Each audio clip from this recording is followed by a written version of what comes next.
இந்த ஆண்டு இறுதி ஆண்டாக இருக்க வேண்டும். முள்ளிவாய்க்காலிலே நிலத்திலே இந்த சுடர் தீபம் ஏற்றுகின்ற நிகழ்வு ஒரு அரசியல் சித்து விளையாட்டாக எங்களுடைய 3.5 லட்சத்துக்கும் மேற்பட்ட ஆன்மாக்களுடைய உயிர்களை ஒரு கொச்சைப்படுத்துகின்ற அளவுக்கு நடைபெற்று வருகின்றது. மிக மனவேதனை அளிக்கின்றது.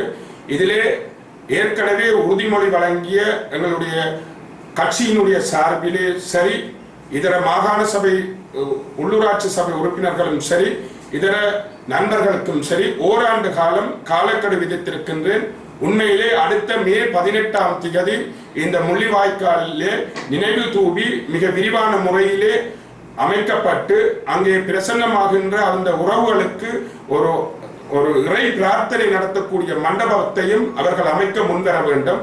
தவறினால் அடுத்த 2018 மே 18ஆம் தேதி மறைந்த தியாகராஜா மகேஸ்வரன், உங்களுக்கு தெரியும், முன்னாள் இந்து கலாச்சார அமைச்சர் தியாகராஜா மகேஸ்வரனுடைய குடும்பத்தின் சார்பிலே அவருடைய நினைவாக அவரும் இந்த யுத்தத்திலே ஒரு அநியாயமாக படுகொலை செய்யப்பட்டவர் என்ற ரீதியிலே அந்த குடும்பத்தினுடைய சார்பிலே மிக விரிவான ஏற்பாடு 2018 மே 18ஆம் தேதி நிச்சயமாக இந்த முள்ளிவாய்க்காலிலே ஒரு மிகப்பெரிய ஒரு நினைவு தூவியும் நிறுவி அந்த நினைவு தூவியிலே நினைவஞ்சலி செலுத்துபவர்களுக்கான ஒரு ஆத்ம பிரார்த்தனை செய்வதற்கான அதே நேரம் மதிய போசனம் வழங்கக்கூடிய ஒரு மண்டபத்தை நிறுவுவதற்கு நாங்கள் பூர்வாங்க நடவடிக்கை மேற்கொண்டு 2018 நிறைவேற்றுவதற்கு உறுதி கொண்டிருக்கின்றோம்.